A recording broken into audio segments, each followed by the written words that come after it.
최근에 집중력이 많이 떨어진 것 같아요. 카톡이나 릴스로 계속 주의가 분산이 되죠. 온전히 집중하는 시간이 10분을 집중하기 되게 어렵더라고요. 근데 이게 멀티태스킹이 진짜 가능한 기술인가?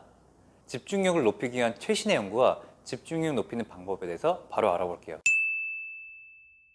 갈수록 모든 콘텐츠가 굉장히 가속화되고 있는 것 같아요.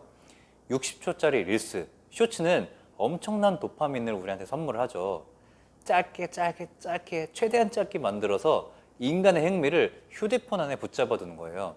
집중력을 연구하고 있는 덴마크 공대 스네 레만 교수는 속도는 기분을 좋게 해주는 면이 있다, 이렇게 말하면서 온 세상과 연결되어 있다고 느끼고 어느 주제에 관해서 무엇이든 알아내고 배울 수 있다고 느낀다.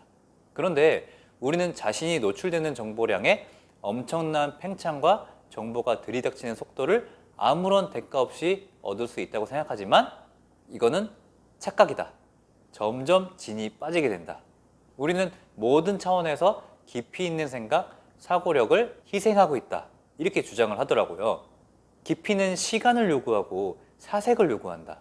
모든 것을 다 따라잡으려고 하고 늘 외부에 있는 정보에 정신이 팔려 있으면 깊이를 가질 시간이 없어진다, 이렇게 주장을 했습니다. 우리는 세상 모든 정보를 빠르게 흡수하려고 하죠. 이게 부자가 되고 싶은 마음인지 똑똑해 보이고 싶은 마음인지 사실 어떤 마음인지는 잘 모르겠지만 아무튼 우리는 굉장히 열심히 달리고 싶어 하죠. 그리고 동시에 여러 가지 업무를 처리하는 경우가 많아요. 이 멀티태스킹이 실제로 정보를 흡수하는 데 효과적인지 아니면 집중력을 저하시키는 건지 저는 너무 궁금했거든요. MIT 밀러 교수는 멀티태스킹에 관련해서 연구를 하는 사람이에요. 교수님의 결론은 우리의 뇌는 동시에 한두 가지의 생각밖에 하지 못한다. 저도 생각해보니까 주방에 갔어? 근데 뭐 하려고 했는지 기억이 안 나. 그리고 동료를 좀 같이 불러. 그런데 무슨 말을 하려고 했는지 까먹는 경우가 굉장히 많거든요. 알고 보니까 원래 인간은 한 개의 한두 가지 업무밖에 처리를 못하는 것이었어요. 이게 당연한 거죠. 일단 뇌에는 전환 시간이라는 개념이 존재한대요. 일을 하다가 갑자기 카톡으로 띠링 와가지고 카톡을 확인하고 난 뒤에 다시 업무에 돌아간다고 해도 다시 집중하기 위한 전환 시간, 즉 전환 비용이 필요하대요. 이 카톡을 확인하는 시간뿐 아니라 다시 집중을 하기 위해 쓰여지는 시간까지 포함한다면 결국은 손해라는 거예요. 쉽게 말해서 뇌가 시간을 굉장히 낭비하고 있다, 이 말입니다. 저 같은 경우도 카톡이 진짜 집중력을 흐리고 있구나 이 생각을 하게 돼서 3년 전부터는 카톡 알림을 아예 꺼놓거든요. 그리고 휴대폰도 웬만하면 무음으로 해놔요. 또 잠잘 때도 10시 이후로는 방해 금지 모드를 켜놓거든요. 집중력이 문제라고 생각하는 분이 계시다면 일주일만 이렇게 해보면 정신적으로 해방감을 좀 느끼실 수 있을 것 같아요.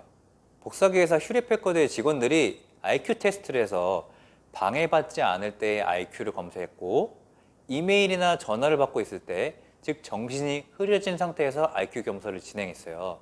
연구 결과는 놀라웠는데요.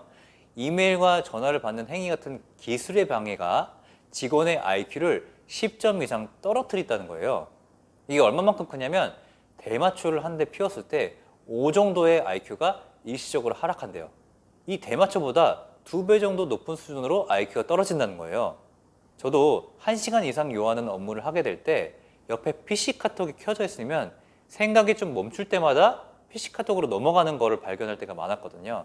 솔직히 이거 공감하시는 분들 많으시죠? 실제로 캘리포니아 어바인 대학교 그롤리 아마크 교수의 연구에 따르면 미국인 노동자가 평균 3분의 1번 주의가 분산된다는 사실을 발견했어요. 미국인 대다수가 여러 요인들에 의해서 계속 방해받고 여러 업무를 오간다는 사실을 보여주는 연구였어요. 또 다른 연구는 사무직 노동자 대다수는 방해받지 않는 집중 업무 시간이 1시간도 채 안 된다고 합니다. 업무 시간뿐만 아니라 공부도 마찬가지예요. 카네기 멜론 대학 인간 컴퓨터 커뮤니케이션 연구소에서 학생 36명을 데려다가 시험을 보게 했는데요.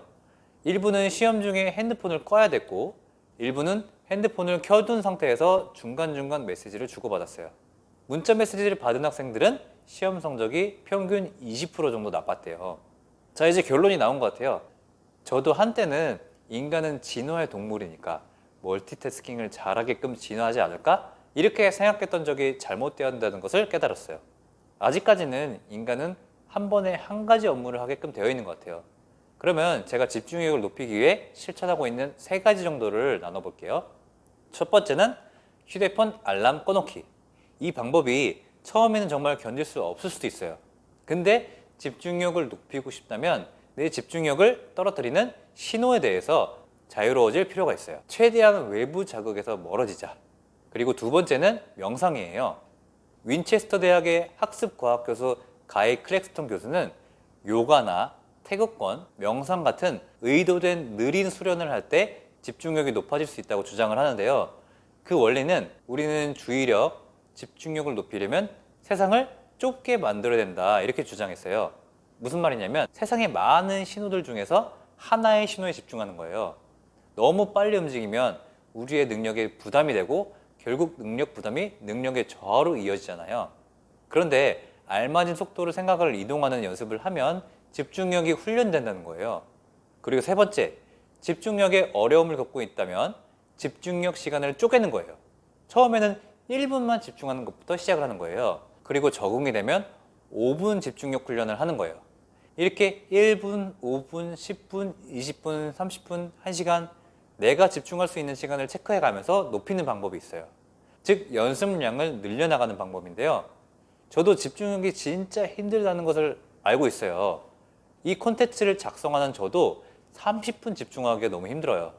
그러니까 여러분들도 힘내시고 우리 집중할 때는 쫙 집중하고 쉴 때는 진짜 아무 생각 없이 쉬는 그런 집중력의 고수가 될 때까지 함께 노력했으면 좋겠습니다. 오늘은 집중력에 관련된 콘텐츠였어요. 도움이 되셨으면 좋겠습니다. 평생 가는 습관을 즐겁게 만들어 강철 멘탈이 될 여러분을 응원드리는 멘탈 코치 주필리업이었습니다. 여러분의 구독과 좋아요는 멘탈 코칭의 원동력이 됩니다. 감사합니다.